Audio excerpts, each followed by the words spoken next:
No your బైబిల్ని తెలుసుకోండి channel శ్రోతలకు నా హృదయపూర్వక అభినందనాలు తెలియజేస్తూ ఈరోజు ప్రేమ కరుణ దయ గురించి చెప్పే దేవుడు ఒక తండ్రిని తన స్వంత కుమారుడిని బలి ఇవ్వమని ఆజ్ఞాపిస్తే ఇది చాలా మంది హిందువులు ఇతర మతాల వారు కూడా ప్రశ్నించే బైబిల్లోని ఒక సంఘటన.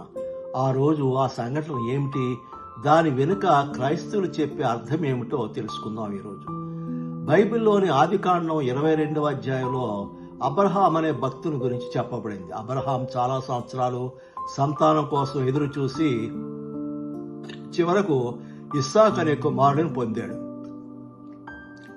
అయితే ఒకరోజు దేవుడు అబ్రహాంతో ఇలా అన్నాడని బైబిల్ చెబుతుంది, నీ కుమారుడైన ఇస్సాకును తీసుకుని నేను చూపించే కొండపై దహన బలిగా అర్పించు. ఈ ఆజ్ఞమైన అబ్రహాము దేవుని మాటకి విధేయత చూపిస్తూ తన కుమారుడిని తీసుకుని ప్రయాణం మొదలుపెట్టాడు. ఆ తర్వాత ఏమైంది, అబ్రహాము బలి ఇవ్వబోయే సమయంలో దేవదూత ప్రత్యక్షమై ఆ బాలుడికి హాని చేయకు, నీ విశ్వాసాన్ని నేను పరీక్షించానని చెప్పింది. తర్వాత ఒక పొట్టేలు కనిపించింది. అబ్రహాం తన కుమారుడికి బదులు ఆ పొట్టేలును బలి ఇచ్చాడు. మరి హిందువులు ఈ విషయంలో ఎందుకు ప్రశ్నిస్తారు? ఈ కథపై అనేక మంది హిందువులు కొన్ని ప్రశ్నలు లేవనెత్తుతారు.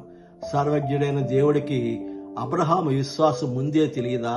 ఒక తండ్రిని తన కొడుకును బలి ఇవ్వమని అడగడం నైతికంగా సరైందా? దేవుడు పరీక్షించడానికి ఇలాంటి కఠినమైన మార్గాన్ని ఎందుకు ఎంచుకున్నాడు అని తరచుగా చర్చకు వచ్చే ప్రశ్నలు. అయితే దీనిపైన క్రైస్తవుల వివరణ ఏంటి? క్రైస్తవ మత పండితులు ఈ సంఘటన నిజమైన బలి కథ కాకుండా విశ్వాస పరీక్షగా చూస్తారు.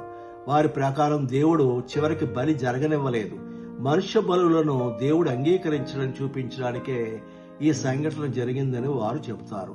అలాగే ఈ సంఘటన యేసుక్రీస్తు త్యాగానికి ఒక ప్రత్యేకగా కూడా భావిస్తారు. అబ్రహాం ఇస్సాకు కథ బైబిల్లో అత్యంత చర్చనీయాంశమైన సంఘటనలో ఒకటి. దీనిని కొందరు గొప్ప విశ్వాసానికి ఉదాహరణగా చూస్తారు, మరికొందరు నైతిక ప్రశ్నలు లేవనెత్తుతారు. అయితే మీ అభిప్రాయం ఏంటి? ఈ కథ నిజంగా విశ్వాస పరీక్షనా లేక మరిన్ని ప్రశ్నలు లేవనెత్తుతుందా? కామెంట్స్ లో తప్పనిసరిగా మీ అభిప్రాయాన్ని తెలియజేయండి. ఈ వీడియో మీకు నచ్చినట్లయితే సబ్స్క్రైబ్ చేయండి, షేర్ చేయండి. జై జీసస్.